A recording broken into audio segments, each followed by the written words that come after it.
Hare Krishna students, what we had started in our last lecture, हमने start करा था हमारा चैप्टर सुनीता विलियम्स. हम उसके बारे में पढ़ रहे थे. We will continue that. Okay, please open to page number 37. Page number 37, chapter number 7, Sunita Williams. हमने कहाँ तक रीड करा था?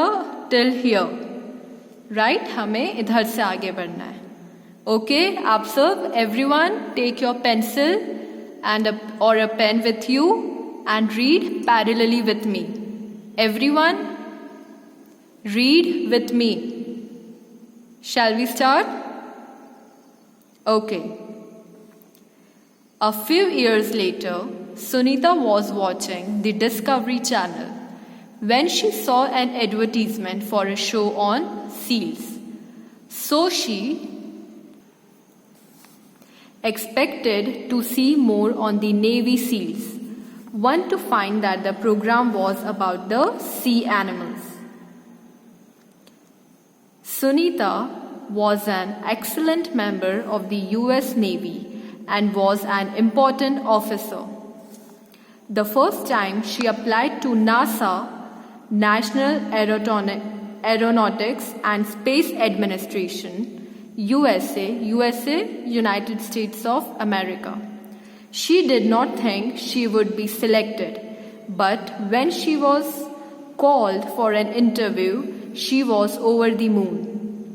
Her work in the Navy's helicopters and jet was noticed, and she was selected by NASA in June 1998. She began her training in August 1998. As a student, she learned all about living in space, technology needed for flying rockets, preparing for flight training, as well as learning ways to live under water. फिर क्या हुआ? जो Sunita Williams थी वो US navy की एक बहुत important officer थी. यूएस नेवी मतलब जो यूएस की आर्मी थी, उनकी ये एक बहुत ही इम्पॉर्टेंट ऑफिसर थी. जब इन्होंने, क्योंकि देखिए ये यूएस नेवी में थी और वो नासा में कैसे आई?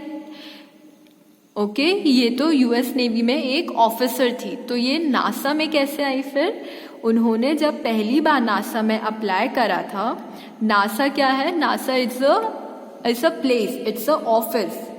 Okay, it's a space office जो सारे स्पेस के सारे इश्यूज, सारे एस्पेक्ट्स हैंडल करता है, उससे हम बोलते हैं नासा. नासा कहाँ पर है? अमेरिका में. तो उनने ऐसा नहीं सोचा था कि उनका नासा में सिलेक्शन हो जाएगा, पर उन्हें इंटरव्यू के लिए बुलाया गया नासा में. वो बहुत खुश हो गई थी.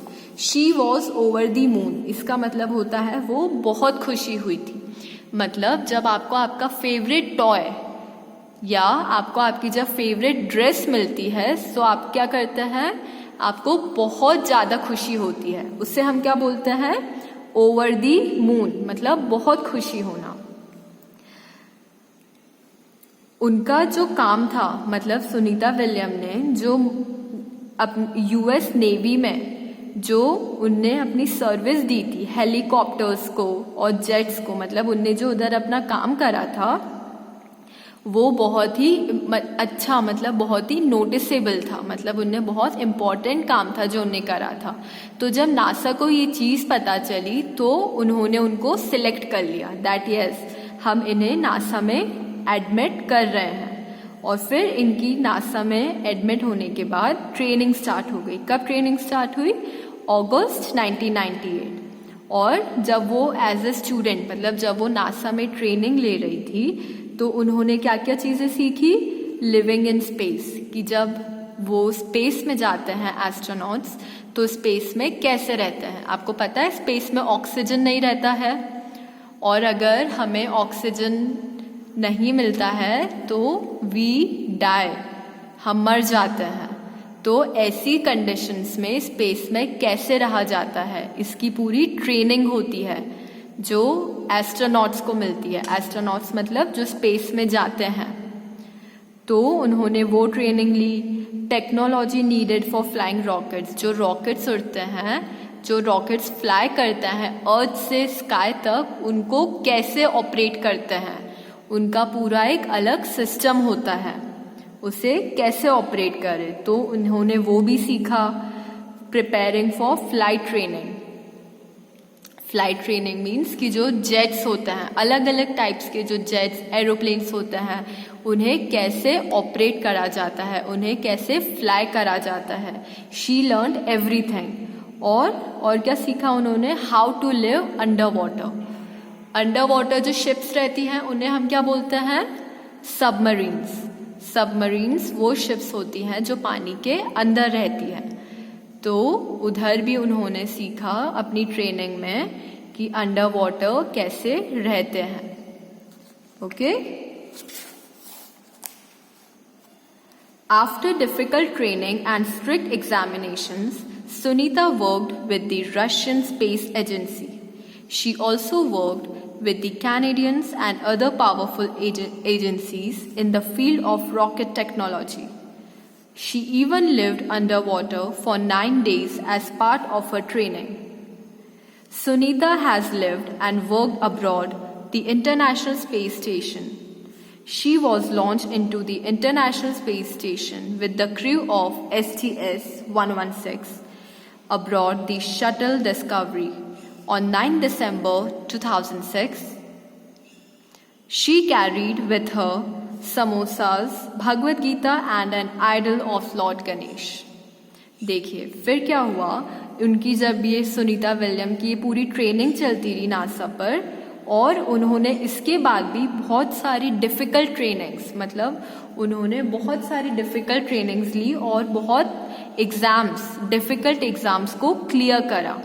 और नासा यूनाइटेड स्टेट्स में काम करने के बाद उन्होंने रशिया, आपको पता है रशिया एक बहुत बड़ी कंट्री है, रशिया एक कंट्री का नाम है, जैसे India, United states of America, China, ऐसे। उन्होंने रशिया में भी स्पेस एजेंसी के साथ काम करा। और उन्होंने रशिया के बाद कैनेडियंस मतलब Canada is also a name of a country, उन्होंने कनाडा में भी काम करा रॉकेट टेक्नोलॉजी के साथ। और मतलब उन्होंने रॉकेट के फील्ड में, रॉकेट टेक्नोलॉजी के फील्ड में कहाँ काम करा? United states of America, Russia and Canada. और उन्होंने वो 9 दिन तक अंडर वाटर भी रही। उनकी ट्रेनिंग थी, जब वो ये सब सीख रही थी तो उनकी ट्रेनिंग में उन्हें 9 दिन तक अंडर वाटर भी रहना पड़ा।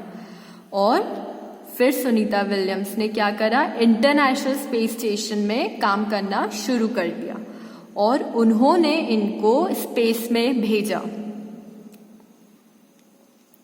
कब भेजा? 9 दिसंबर 2006। इस दिन उन्होंने सुनीता विलियम्स को अपना क्रू मतलब इनका जो ग्रुप था, एक ग्रुप को इन्होंने स्पेस में लॉन्च करा मतलब भेजा। और इनका जो ग्रुप था उसका नाम क्या था? STS-116। इनका जो पूरा ग्रुप था जो स्पेस में गया था उसका क्या नाम था? STS-116। ये उनके रॉकेट, उनके पूरे ग्रुप का नाम था।